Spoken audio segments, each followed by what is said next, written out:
नमस्कार, आप देख रहे हैं आज तक। मैं हूं आपके साथ रोहित सरदाना। शाम के 5 बजने वाले हैं और वक्त हो गया दंगल का। हाथरस का मामला अब सिर्फ एक बेटी को इंसाफ दिलाने का मामला नहीं रह गया, क्योंकि उत्तर प्रदेश के मुख्यमंत्री योगी आदित्यनाथ लगातार यह कह रहे हैं कि हाथरस की आड़ में उत्तर प्रदेश में दंगे कराने की साजिश थी। आज सुप्रीम कोर्ट में दिए हलफनामे में भी यूपी सरकार ने यही दलील दी है और इसी के हवाले से कहा गया है कि आधी रात को अंतिम संस्कार कराने का फैसला भी इसीलिए किया गया है। इसी बीच आज पीएफआई के 4 कार्यकर्ताओं को भी यूपी पुलिस ने हाथरस के बहाने दंगे की साजिश के नाम पर गिरफ्तार किया। इसके पहले हाथरस को लेकर साजिश पर 19 एफआईआर दर्ज हो चुकी हैं। इसलिए दंगल में आज सवाल यह है कि हाथरस की आग में क्या पीएफआई का पेट्रोल है। आज की बहस में कौन कौन शामिल होगा उसका परिचय आपको दें, उसके पहले आज के पूरे घटनाक्रम पर आपको रिपोर्ट दिखाते हैं। आज तक ने हाथरस में पीड़ित के गांव में जाकर सभी पक्षों से बात की है। पूरी रिपोर्ट आपके सामने।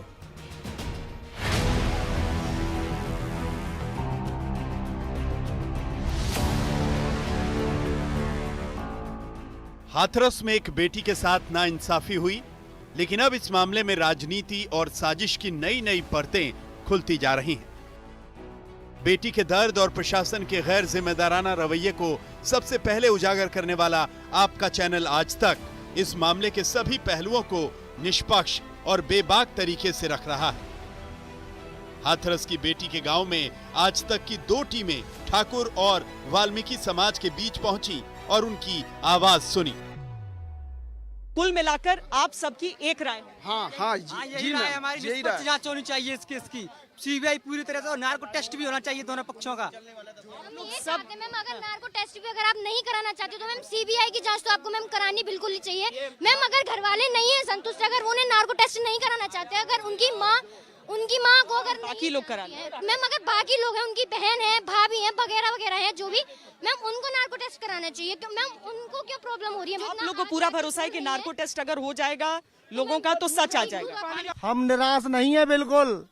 हम माननीय उत्तर प्रदेश के मुख्यमंत्री जी योगी आदित्यनाथ जी से ये कहना चाहते हैं कि अगर आप वाल्मीकि समाज को हिंदू समझते हैं तो हिंदू रीति से दाह संस्कार क्यों नहीं हुआ? योगी जी जवाब दो भारत को।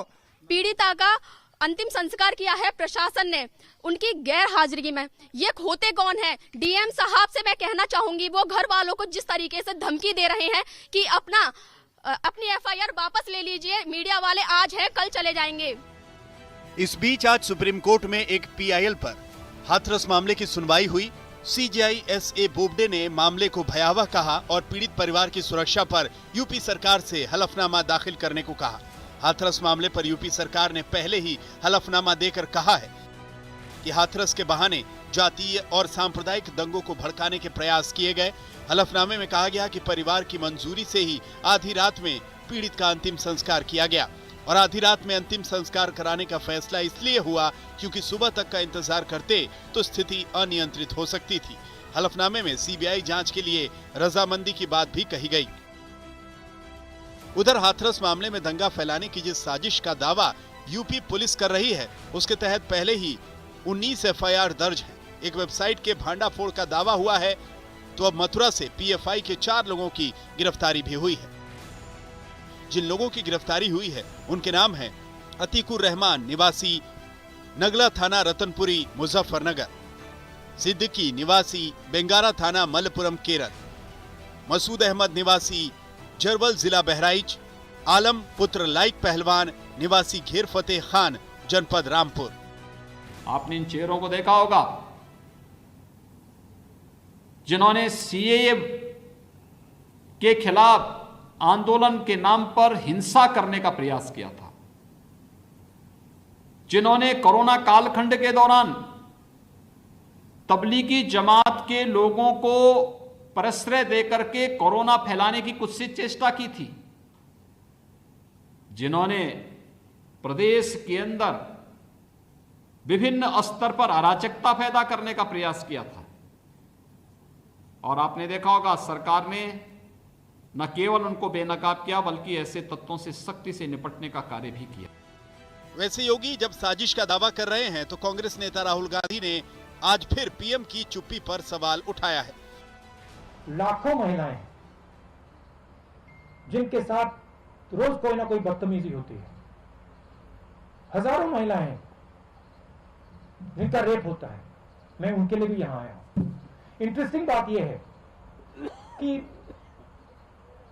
बच्ची का रेप होता है, मर्डर होता है, पूरा एडमिनिस्ट्रेशन परिवार पर आक्रमण करता है और देश के प्रधानमंत्री एक शब्द नहीं कहते। इंटरेस्टिंग बात। इस बीच हाथरस मामले में जांच कर रही एसआईटी अपनी रिपोर्ट कल तक यूपी सरकार को सौंप सकती है। हाथरस से श्वेता सिंह और मौसमी सिंह के साथ संजय शर्मा, दिल्ली, आज तक। तो आपको बता दें कि दंगल में आज हमारे साथ नलिन कोहली हैं, वो बीजेपी के प्रवक्ता हैं। सुनील सिंह हमारे साथ हैं, वो समाजवादी पार्टी के प्रवक्ता हैं। तस्लीम अहमद रहमानी हमारे साथ हैं, वो एसडीपीआई के नेता हैं। शहजाद पूनावाला हमारे साथ हैं, वो राजनीतिक विश्लेषक हैं। हमारे साथ संगीत रागी हैं, दिल्ली यूनिवर्सिटी में पढ़ाते हैं, आरएसएस से जुड़े राजनीतिक विश्लेषक हैं। और गंगा सहाय मीणा हमारे साथ हैं, वो दलित विचारक हैं, वो भी पढ़ाते हैं। आप सबका स्वागत है दंगल में। सबसे पहला सवाल मेरा तस्लीम अहमद रहमानी आपसे है, जहां जहां दंगा होता है वहां वहां आपकी पार्टी का नाम क्यों आ जाता है? मुझे भी ये जान के बड़ी हंसी आती है कि जहां जहां मतलब जितने लोग इस मुल्क में हुकूमतों में बैठ के जुर्म करते हैं, उनको जब अपने जुर्म छुपाने के लिए आश्रय चाहिए होता है तो पीएफआई के दामन में जाके मुंह छुपाते हैं। मैं साफ कहना चाहता हूं, उसी का शहर, वही मुद्दई, वही मुंसिफ। हमें यकीन था हमारा कसूर निकलेगा। बड़ी सीधी सी बात है कि योगी जी के सवाल के ऊपर जिस कदर सवालों की बौछार पूरा देश कर रहा है, पूरा विपक्ष कर रहा है, वो जवाब वो दे नहीं पाएंगे। कोई ऑथेंटिकेटेड जवाब उनके पास नहीं है। तो अब उनको एक स्केप रूट चाहिए और उस स्केप रूट के तौर पर वो पीएफआई को यूज कर रहे हैं। ये आफ्टर थॉट है, जाहिर है। और उसके बाद पीएफआई को क्यों कर रहे हैं? अलकायदा या जैश ए मोहम्मद को क्यों नहीं कर लिया उन्होंने? अगर ऐसी बात थी तो आपका नाम क्यों लिया? नहीं, उनको तो नाम लेने में आजकल नाम फैशन में है ना, ये नाम, तो इसलिए ये नाम लेना आसान है। फैशन में क्यों है? क्योंकि बार बार आ रहा है ना ये नाम कई जगहों पर, इसीलिए फैशन में आ गया है ना। आप देखिए, आरोप लगाना बहुत आसान काम है, बड़ी आसानी से आरोप लगा के और मीडिया में दीजिए, मीडिया उसको फैलाएगा। क्यों पीएफआई भागवत कथा कराने वाला धार्मिक संगठन है क्या? क्या करता है, लोगों को पता नहीं है क्या? नहीं, लोगों को नहीं पता है। लोगों को नहीं पता, जो लोग जुड़े हुए हैं उनको पता है, जिन लोगों को फायदा पहुंचता है उनको पता है। अच्छा, ऐसा संगठन जो केवल पर्ची कटाने वालों को ही बताता हो हम क्या करते हैं, उस पर तो वैसे ही ज्यादा शक हो जाता है लोगों को। फिर नहीं, इनको तो शक भी नहीं, इनको तो यकीन है कि सबसे ज्यादा इस मुल्क का में जितने भी आइडियोलॉजिकल कैडर बेस्ड ऑर्गेनाइजेशन थोड़ी बहुत इस मुल्क में बची हैं, उन बेस्ट एंड पायस कैडर इस मुल्क में अगर अवेलेबल है। तस्लीम रहमानी, कोई संगठन जिसका नाम बेंगलुरु के दंगे में अभी थोड़े दिन पहले आया हो, कोई संगठन जिसका नाम एंटी-सीएए प्रोटेस्ट के दौरान, आग लगाने की कोशिश के दौरान फंडिंग के लिए पहले आया हो, कोई संगठन जिसका नाम अब हाथरस में आ रहा हो, वो ये कहे कि नहीं साहब हम तो केवल एक इंटेलेक्चुअल प्लेटफॉर्म है इसलिए हमें घेरा जा रहा है, तो बड़ा अजीब लगता है। नहीं, ये अजीब तो इसलिए लगेगा ना कि जो सरकार में बैठे हुए लोग हैं उनको अपना बचाना है। सर, आपका जो चेला भाषण दे रहा था और कह रहा था कि आसाम को काट देना चाहिए हिंदुस्तान के बाकी हिस्सों से और उसके लिए ये काम करने चाहिए, वो अभी जेल में है। सर, आखिर मीडिया को जाने नहीं दिया जा रहा था हाथरस? क्यों आखिर पॉलिटिकल लीडरशिप को जाने नहीं दिया जा रहा था हाथरस? क्यों आखिर एनजीओ को जाने? तस्लीम साहब, योगी आदित्यनाथ से जो सवाल पूछे जाने हैं वो सवाल लगातार पहले दिन से पूछे जा रहे हैं। अब तो बारी आपकी आई है कि आप लोग क्या कारनामे कर रहे थे इसकी आड़ में, वो बताइए ना सर आप। नहीं रोहित, मुझे बताइए, जितने लोग आज वहां बैठे हुए धरने पे, वो पीएफआई है क्या? ये लोगों को आप सवाल करने का हक नहीं देना चाहते? आपका मिसरूल है, मिसगवर्नेंस है। ये वेबसाइट जो बनाई गई जिसका नाम कहा जा रहा है justiceforhathras.com बनाई गई और फिर आनंद फानंद में बंद भी कर दी गई, वो क्या इंसाफ दिलाने के लिए वेबसाइट बनाई गई थी जिसपे लोगों को यह सिखाया जा रहा था कि अगर पुलिस डंडा चलाए तो क्या करना है, पुलिस हिरासत में ले ले तो क्या करना है, पुलिस को पत्थर मारने हो तो कैसे मारने हैं? आप उसको यकीन से कैसे कह सकते हैं कि वो पीएफआई की वेबसाइट थी? तो मैं आपकी बात को यकीन से कैसे मान लूं? आपकी बात को भी यकीन से कैसे मान लूं सर, ये तो बताइए, किस आधार पे यकीन से मान लूं आपकी बात को? जिस संगठन का नाम एक के बाद एक बार दसियों जगह आ चुका हूं दंगे फसाद में, उसके नेता की बात को मैं कैसे मान लूं यकीन करके? मैं आपकी बात कैसे मान लूं कि चारों में से एक भी पीएफआई का नहीं है? एक लड़का कैंपस फ्रंट ऑफ इंडिया का ट्रेजरर है, नेशनल ट्रेजरर, बाकी 3 जो है या तो दलित एक्टिविस्ट है या और उनमें से एक जर्नलिस्ट है जिसका पीएफआई से कोई लेना देना नहीं। लेकिन चूंकि पुलिस का वर्जन आया है ये, और पुलिस के वर्जन को हम कुरान और बाइबल मान के हम सर कुरान और बाइबल तो आपकी बात को भी नहीं मान सकते ना, क्योंकि आप एक ऐसे संगठन के नेता हैं जिसका नाम बार बार दंगों में आता है, जिसके कारनामे दक्षिण भारत में क्या है ये पूरी दुनिया को पता है। वो ऑथेंटिकेटेड, वो ज्यादा ऑथेंटिकेटेड होगा ना। अगर मैं नेता हूं तो मुझे मालूम अच्छा ना मेरा संगठन पुलिस ऑथेंटिकेटेड नहीं है, लेकिन आप ऑथेंटिकेटेड हैं, जिसके ऊपर आरोप है कि एक लगभग आतंकवादी संगठन के नेता हैं आप, और आप कह रहे हैं कि मैं ऑथेंटिकेटेड हूं लेकिन पुलिस ऑथेंटिकेटेड नहीं है। तो इसका मतलब तो फिर मुंसिफ भी आप हुए, जज भी आप हो गए। अभी आप शेर सुना रहे थे मुझे। हमने साबित किया है, बार बार साबित किया है, बार बार। कहां? बैंगलोर दंगे में क्लीन चिट मिल गई आपको, एंटी-सीएए में क्लीन चिट मिल गई आपको, पाक साफ हो गया। एंटी-सीए क्या होता है? एंटी-सीए क्या देशद्रोह है? उस आंदोलन के दौरान दंगे भड़के, और जब दंगे भड़के तो जो चार्जशीट फाइल की गई उसमें नाम है आपके लोगों के। आप वाजे कीजिए। सर क्लीन चिट हो गई क्या? वहां अदालत ने कह दिया कि नहीं इनका कोई रोल नहीं था?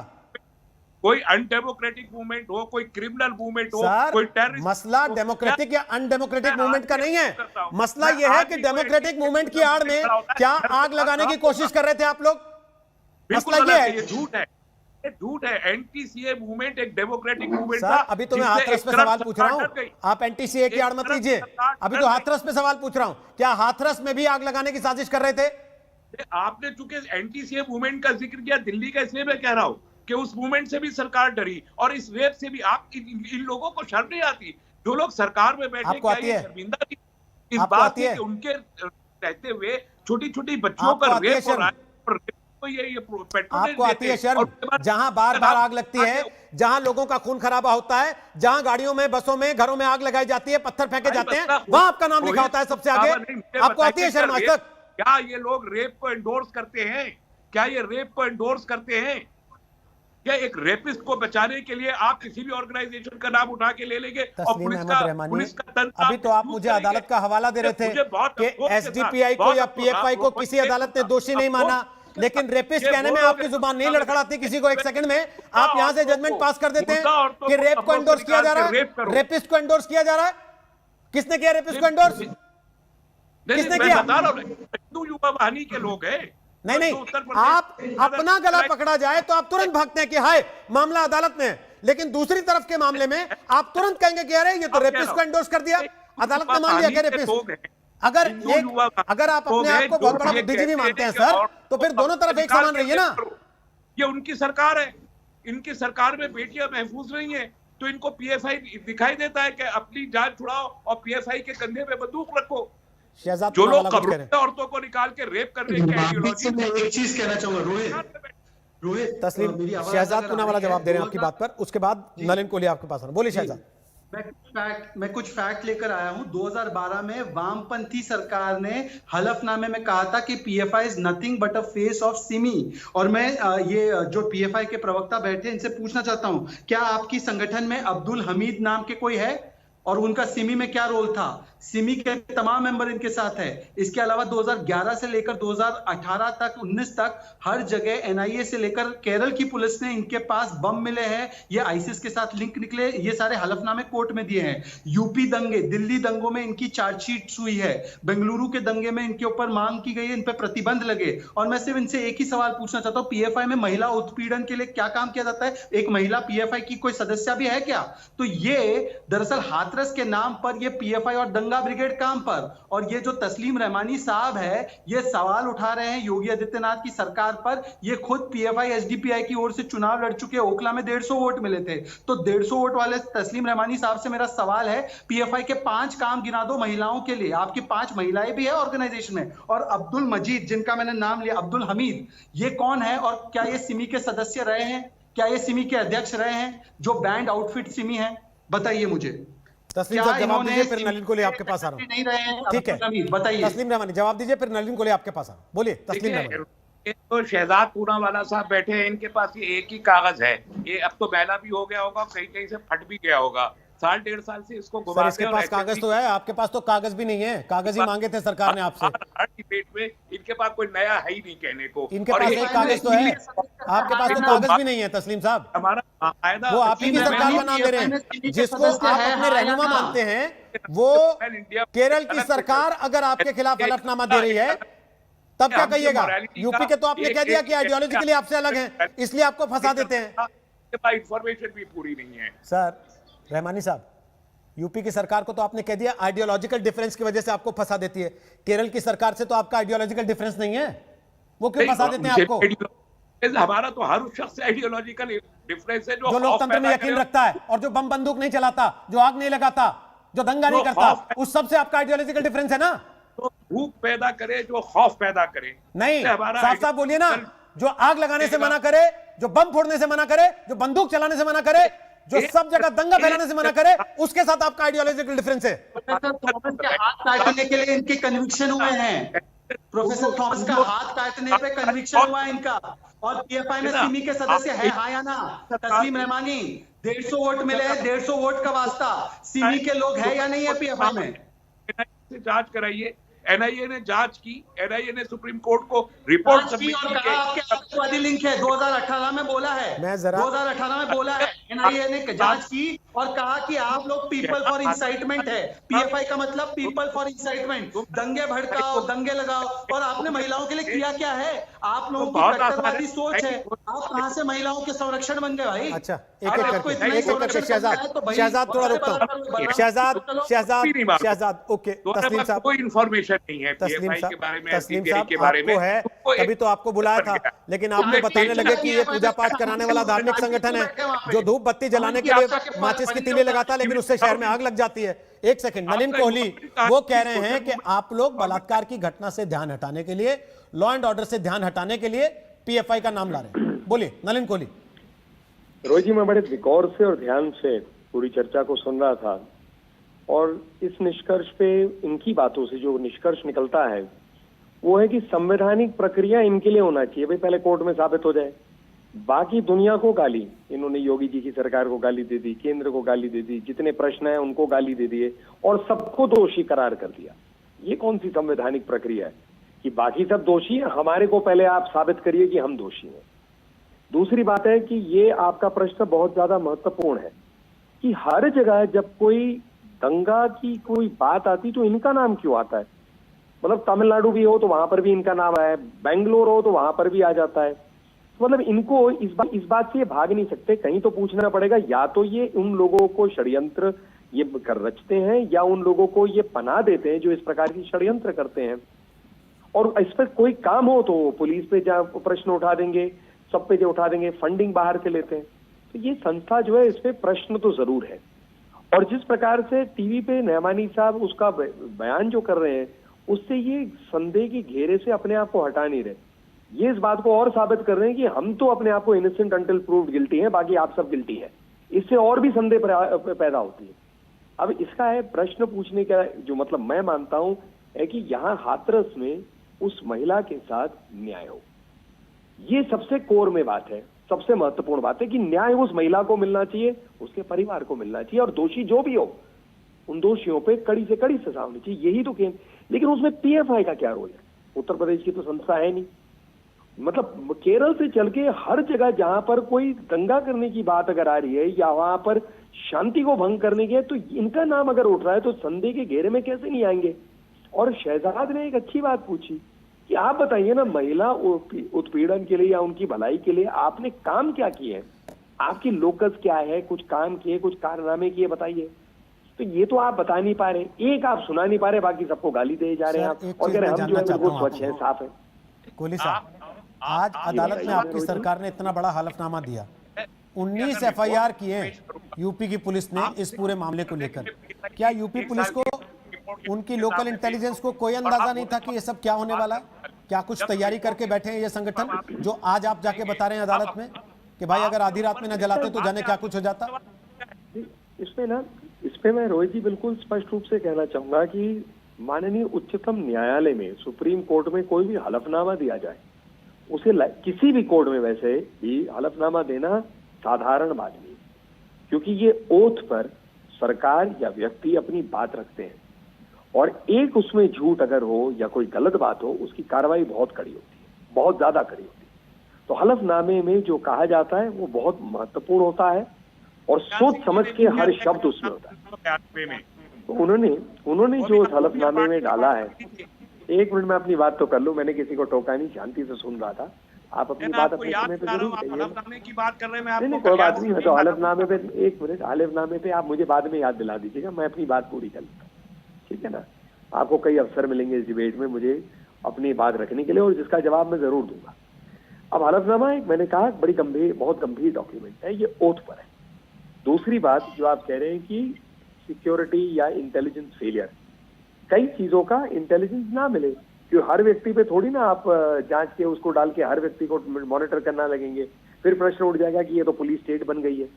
लेकिन हाँ, अगर एफआईआर किए गए तो ये प्रिलिमिनरी इंफॉर्मेशन के आधार पे, और जो भी एफआईआर हुआ गया या हलफनामे में किया गया है उसकी पूर्ति के लिए, और उसको एक रूप से सबूत के आधार पे प्रूव करने के लिए जो करना है करना ही पड़ेगा पुलिस एजेंसीज को। ये पीएफआई से को संदेह से नहीं हटा सकता, क्योंकि पीएफआई का एक ट्रैक रिकॉर्ड बन गया है। ओके, सुनील यादव, पीएफआई सरकार के फेलियर से ध्यान हटाने के लिए, पुलिस के फेलियर से ध्यान हटाने के लिए, या आपको लगता है कि अगर सरकार और पुलिस ये कह रही है कि बड़े दंगे की साजिश थी तो ऐसा हो सकता है? देखिए रोहित जी, अगर उत्तर प्रदेश में या देश के किसी भी हिस्से में अगर दंगे की साजिश थी तो इससे ज्यादा खतरनाक बात देश के लिए, समाज के लिए और उत्तर प्रदेश के लिए कोई नहीं हो सकती। हाँ, लेकिन जो आज हलफनामा सरकार ने सुप्रीम कोर्ट में दिया, और तब दिया जब सुप्रीम कोर्ट ने कहा कि हाथरस की घटना बहुत दुर्भाग्यपूर्ण है।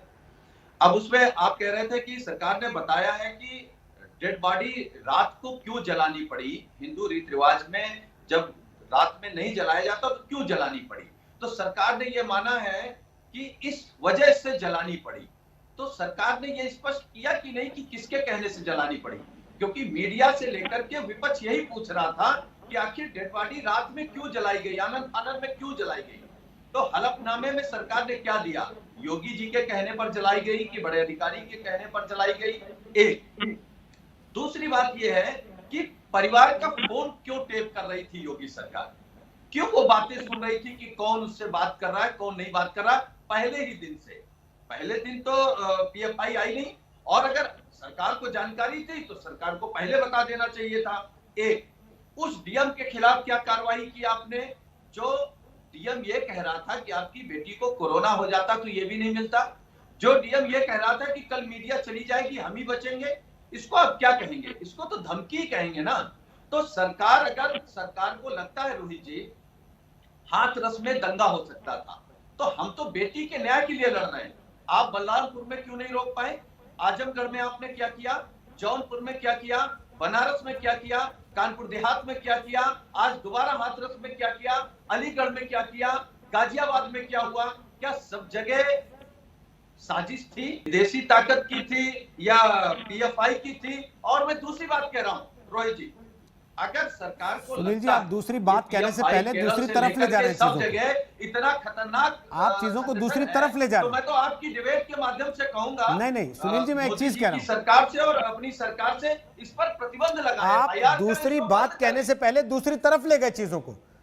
आप जब ये कह रहे हैं कि गाजियाबाद में क्या हुआ, बलरामपुर में क्या हुआ, आजमगढ़ में क्या हुआ या और जगहों पर क्या हुआ, लॉ एंड ऑर्डर का मसला है, लेकिन क्या हाथरस में जातीय हिंसा भड़का के कोई बड़ा दंगा कराने की साजिश थी? ये एक इतर सवाल है, क्या आप उसको मान रहे हैं या उसको नकार रहे हैं, या फिर आप कंफ्यूजन क्रिएट करना चाहते हैं? मैं ये मान रहा हूं, ये तो खैर पुलिस बताएगी क्या है, तो पुलिस तो बता ही रही है, मिले मेरे पास तो है नहीं, पुलिस बता रही है, पुलिस ने कोर्ट में बताया, आपके सामने हलफनामा आया होगा।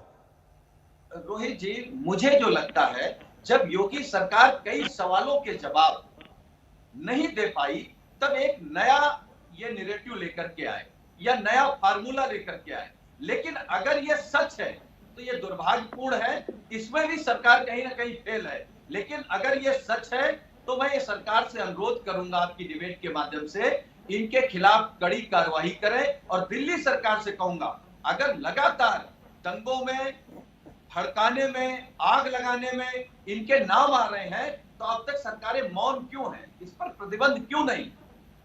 संगीत रागी बोलिए अपनी बात, फिर गंगा साहब मीणा और शहजाद कुछ बोलना चाहते हैं, बोलिए संगीत रागी।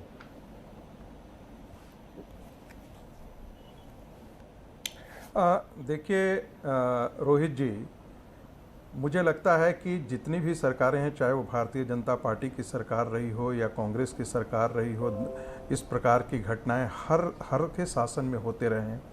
मुझे लगता है कि इन पर सारी पॉलिटिकल पार्टियों को एक प्रकार से ज़्यादा संवेदनशील होना चाहिए।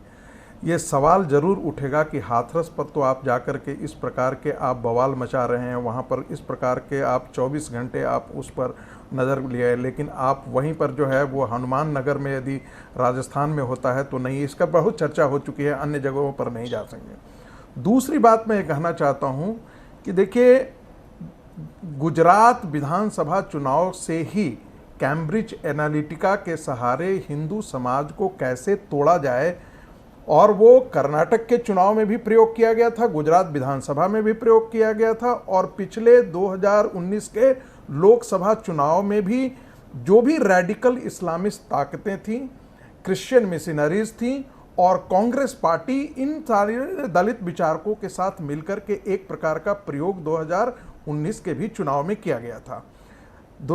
उनके लिए दुर्भाग्य था कि नरेंद्र मोदी दोबारा सत्ता में आ गए, और उसके बाद से बार बार आपने देखा होगा कि 2014 के चुनाव जीतने के बाद रोहित वेमुला को लाकर के एक प्रकार से पूरे कैंपस अनरेस्ट और पूरे देश में दलित विमर्श नैरेटिव खड़ा करना चाहते थे, और वो हिंदुओं के बीच में एक डिवीजन की बात तो करना चाहते थे।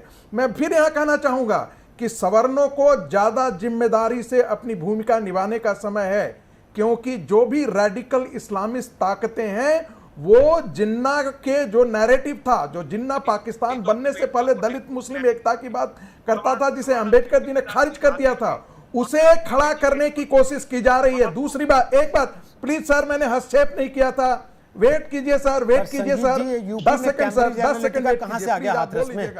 देखिए, जब सिमी की बात आई थी, कैम्ब्रिज एनालिटिका कहां से लिया? रोहित जी, मैं कैम्ब्रिज एनालिटिका इसलिए ऐसा कह रहा हूं कि हिंदू समाज के अंदर जातियों के आधार पर कैसे विद्वेष फैलाया जाए और उनको पोलराइज कर, उनको तोड़ करके कैसे राजनीतिक तौर पर उसका प्रयोग किया जाए, यही वहां से लाया था राहुल गांधी को, यही सगल मिला था, जिसका प्रयोग उन्होंने गुजरात के इलेक्शन में भी किया, ठीक है, जिसका प्रयोग उन्होंने कर्नाटक चुनाव में भी किया, ठीक है, और जिसका प्रयोग वो 2019 के लोकसभा में भी करना चाहते। एक बात और रोहित जी, बस 10 सेकंड, ज्यादा नहीं। देखिए, जब सिमी के बारे में कहा जाता था कि ये टेररिस्ट ऑर्गेनाइजेशन के बहुत तौर पे उभर आया है, तब भी मेरे मित्र लोग कहते थे कि अरे सिमी है कहाँ। आज पीएफआई के बारे में सारी दुनिया जानती है कि कहाँ है, लेकिन आज पीएफआई से जुड़े लोग कहते हैं कि भाई ये तो कल्याण, सामाजिक कल्याण है। अरे भाई, मुस्लिम ब्रदरहुड जो लोगों के जान मारती है, खून की प्यासी है, दूसरे धर्मों के हिंसा करती है, वो भी सामाजिक कल्याण गतिविधियों में हिस्सा लेते रहती है। इसका मतलब ये नहीं है कि मुस्लिम ब्रदरहुड दूध का धुला हुआ है। मुस्लिम ब्रदरहुड भी जो है वो दूसरे धर्मों के प्रति जो है वैसे ही सर, लेकिन मसला ये है, हाथरस में जो घटनाक्रम हुआ वो मुस्लिम ब्रदरहुड के पैमाने पर जांचे जाने की जरूरत है, या फिर गंगा साहेब मीणा आपसी ब्रदरहुड के पैमाने पर जांचे जाने की जरूरत है उसको? और क्या आपको लगता है गंगा साहेब मीणा के मामला सरकार के गले की फांस बन गया था, इसलिए उसमें जानबूझ के दंगे का नैरेटिव लाया गया, जैसा तस्लीम रहमानी आरोप लगा रहे हैं? रहमानी साहब, गंगा जी बोल रहे हैं, फिर आप ही के पास आ रहे हैं। रहमानी साहब, गंगा जी शरीफ आदमी, बोलते चिल्लाते नहीं है, उनको बोल लेने दीजिए एक बार, फिर आपके पास आ जाऊंगा सर। आपने बिल्कुल एक तरफ इशारा किया कि वास्तव में ये घटना सरकार के गले की फांस बन चुकी है, लेकिन ये घटना पहली घटना नहीं है और आखिरी घटना नहीं है। हम इस घटना के बहाने आजादी के 73 साल बाद भी दलित महिलाओं के साथ जो ज्यादतियां हो रही है उसकी तरफ हमें ध्यान देना चाहिए। सुप्रीम कोर्ट ने आज जो सख्त टिप्पणी की है उत्तर प्रदेश सरकार के रवैये को लेकर के, उस पर हमें विचार करना चाहिए। और आप सोचिए कि इस घटना में मीडिया की इतनी महिला पत्रकारों ने मिलकर के इस मामले को उठाया और तो सरकार के ऊपर दबाव बना, कुछ पुलिस अधिकारियों के ऊपर कार्रवाई हुई। ऐसे न जाने कितनी लड़कियां हैं जिनके साथ ज्यादती हो जा रही है और उनके मामले रिपोर्ट नहीं होते, उनको दबा दिया जाता है। अब रात में किसके कहने से वो सबको जलाया गया, तो इस बात पे यहाँ तो हम विचार कर सकते हैं। दूसरी ऐसी और बहुत सारी घटनाएं हैं जिन पे हम विचार नहीं कर रहे हैं। वहां पर परिवार वालों के ऊपर दबाव डाल दिया जाता है, उनको धमकाया जाता है, जब चारों तरफ से मीडिया घेर के खड़ा हुआ है और इसके बाद भी डीएम घर के अंदर उस परिवार को, पीड़ित परिवार को बंद करके उनको धमका रहे हैं। हम कैसे भारत में जी रहे हैं? आजादी के 73 साल बाद क्या हासिल किया हमने? यही हासिल किया कि यहाँ पर आप अपने घर में, अपने गांव में सुरक्षित नहीं है, और अगर आपके साथ ज्यादती होगी तो आपको ही चारों तरफ से घेर करके दबाने की कोशिश होगी। क्या यही हासिल है? मेरे ख्याल से बहुत चिंताजनक सवाल है। गंगा साहब मीना, आप एक जनरलाइज स्वीपिंग स्टेटमेंट दे रहे हैं, बिल्कुल एक घटना को लेकर आप एक जनरलाइज स्वीपिंग स्टेटमेंट दे रहे हैं कि हिंदुस्तान में तो ऐसा ही होता है। नहीं, जनरलाइज नहीं दे रहा मैं ये दे रहा हूँ कि एक घटना इतनी बड़ी, आप अभी देश से बाहर होके आए हैं, इतने साल आप बाहर पढ़ा रहे थे, कोई आपसे पूछता था कि अरे तुम वो बलात्कार वाले भारत से आए हो क्या? रोहित जी, कोई आपसे कहता था कि तुम वहां से आए हो क्या जहां दलितों को पानी नहीं पीने दिया जाता है घाट? रोहित जी कहता था क्या? रोहित जी, मैं इस बात का प्रसंग यहाँ नहीं छेड़ना चाहता, लेकिन नहीं, मैं पूछना चाहता हूँ, आप जब ये कहते हैं कि देश की परिस्थिति ऐसी है तो इसका मतलब बाहर भी छवि यही होगी देश की, दुनिया भर में लोग ऐसे ही जानते होंगे हिंदुस्तान को। मैं बहुत शर्मिंदा हूँ, दुखी होता हूँ जब मैं 10 लोगों से बात करता हूँ, उनमें से 5 लोग ये कहते हैं, भाई मैं पूछता हूँ भारत के बारे में आप क्या जानते हैं? वो 10 लोग कौन है? तो उनमें से कुछ लोग, कोई भी अननोन लोग जो भारत के बारे में कुछ उनकी राय बनाई गई है मीडिया के माध्यम से, जिस भी माध्यम से भारत की घटनाएं पहुंचती है कि अच्छा भारत, हाँ भारत बहुत खूबसूरत देश है, रंग बिरंगा देश है, लेकिन वहाँ पर लड़कियां सुरक्षित नहीं है, वहाँ पर गाय को लेकर कुछ मसला है, गाय को लेकर के आप लोग बहुत संवेदनशील है। अच्छा, ये भारत ये बात जाके आपको भारत के बारे में सुनने को मिलता है, ठीक है? ये घटना पूरी दुनिया में, शहजाद पूनावाला कुछ कह रहे हैं, उसके बाद तस्लीम रहमानी आपके पास आ रहा हूं। शहजाद बोलिए। शहजाद, मसला इस समय ये कि हाथरस में क्या मामले को भटकाने के लिए पीएफआई की एंट्री कराई गई, जो आरोप तस्लीम रहमानी लगा रहे हैं, या फिर हाथरस में एक घटना हो गई थी जिसमें पीएफआई जैसे लोग मौका पाके आग में पेट्रोल डालने वाले थे? शहजाद। रोहित जी, हाँ रोहित जी, पहले तो सवाल ये है कि जो एक राष्ट्रीय समस्या है, मतलब कि महिलाओं के साथ उत्पीड़न, तो उसको आप जाति के आधार पर क्यों बांट रहे हैं? अगर जाति के आधार पर बांटना ही है, और अगर ये दलित अत्याचार हुआ तो बलरामपुर में जो हुआ वो क्या कम्युनल अत्याचार हुआ? क्योंकि वहां पे आरोपी का नाम शाहिद था, और रहमानी की महिला पलटन वहां पर तो जा नहीं रही है, रहमानी वहां पे पदयात्रा ना निकाले, और वहां पे बंटी बबली भी नहीं जा रहे, क्योंकि बलरामपुर में भी दलित महिला के साथ हुआ। समाजवादी पार्टी के शाहजहां के डिस्ट्रिक्ट प्रेसिडेंट तनवीर अहमद ने एक दलित महिला के साथ यौन शोषण किया, तो वो क्या कम्युनल रेप था? तो वो भी नहीं बोल पा रहे हैं। सवाल ये है कि हाथरस बहाना है, दलित वोट पाना है, बंटी बबली का करियर और ये दंगाई ब्रिगेड को सांप्रदायिक और जाति दंगा लगाना है। ये पीएफआई का रोल क्या है? ये पीएफआई का केवल एकमात्र रोल है कि एक लाइन पकड़ो और फिर वहां पे जाति या संप्रदाय के बीच में तीली डालो और आप पेट्रोल डालो, ये इनका काम है, ये इसी के लिए जाते हैं। आप बताइए, दिल्ली दंगों में भी इनका क्या किरदार था? महिलाओं को बोल रहे थे कि उबलता हुआ तेल रखो, तेजाब बम रखो, ये वहां पर बोला, यहाँ पर वेबसाइट खोल दी। ऑनलाइन ट्रेनिंग के जमाने में ये दंगा की ट्रेनिंग देते हैं। ठीक है, तस्लीम रहमानी आकर बचाव करते ऐसी संगठनों का। अब जरा तस्लीम से जवाब लेते हैं, रहमानी जी से जवाब ले लेते हैं। शहजाद, आपने आरोप लगाए, तस्लीम रहमानी, रेप जैसी घटना होती है, लोग उद्वेलित होते हैं। आप लोग उद्वेलित होते हैं या उत्साहित हो जाते हैं देख के कि चलो मौका आ गया? देखिए, हम लोग पेन में है। ये जो शहजाद कह रहे हैं ना, 3 रेप हुए, और हमने कई बार इसको रिपीट किया है अपने स्टेटमेंट में कि सिर्फ एक हाथरस 3 लोगों का रेप हुआ, और हम नहीं ये मालूम कि उसमें से कौन दलित है, कौन मुसलमान है, कौन हिंदू है। असल सवाल ये है कि उत्तर प्रदेश की सरकार अत्याचार तो जो कुछ डिलीवर नहीं कर पा रही, लोगों को बलरामपुर जाओगे कर पा रही है, तहफ्फुज़ नहीं दे पा रही है। और ये जो आपने ट्रेन चलाया है सीए मूवमेंट के बाद से, कि जो भी सरकार से सवाल पूछे, जो खड़ा होकर सरकार पर उंगली बलरामपुर जाओगे क्या? आपकी पीएफआई जाएगी क्या बलरामपुर? आप उनको दलित शहजाद, आप बीच में बोलेंगे उनकी आवाज कट जाएगी, वो स्काइप से कनेक्टेड है। आप अपने फेलियर की तरफ से तवज्जो हटा दें। मुझे ये सबसे तस्लीम रहमानी, मुझे केवल एक बात बता दीजिए, तस्लीम रहमानी, मुझे केवल एक बात बता दीजिए। आप शहर आग लगाते रहे, दंगे भड़काते रहे, बसें फूकते रहे, लोगों के घरों को आग लगाते रहे, और जब आपसे सवाल पूछा जाए तो आप कहें कि हम विपक्ष हैं, हम सरकार से सवाल करते हैं, इसलिए हमको घेर लिया जाता है। ये कौन सा लोकतंत्र है जो विपक्ष के नाम पर आपको आग लगाने की छूट देता है? मुझे एक उदाहरण दे दीजिए, कौन सा लोकतंत्र आपको छूट देता है कि आप विपक्षी दल हैं तो आप आग लगा देंगे? आपको लगता है कि इस मुल्क में आरएसएस जैसी तस्लीम रहमानी, मुझे ये पता है कि आप जिस संगठन की पैरवी कर रहे हैं उस संगठन का नाम आतंकी गतिविधियों में एक बार नहीं बार बार आता है। आपको लगता नहीं कि उनका कोई रोल इस मुल्क में हिंसा फैलाने में और जातिवाद फैलाने में का संवैधानिक हक नहीं मिल सकता। क्या बैठने के प्रचारक का संवैधानिक हक किसी को नहीं मिलेगा। कितने संगठन जो आर्म्ड ऑर्गेनाइजेशन जनहित अधिकार किसी के पास नहीं। दंगा करना, फेंकना, बॉम्ब फेंकना, गाड़ी में आग लगाना, ये कोई आपका राइट नहीं है। ये फंडामेंटल राइट टू राइट आपका। आरएसएस के लोगों ने कितना कत्लेआम किया है। मिस्टर रहमानी, आपको महिलाओं की इतनी चिंता है, महिलाओं की, तो दंगा लगाएंगे,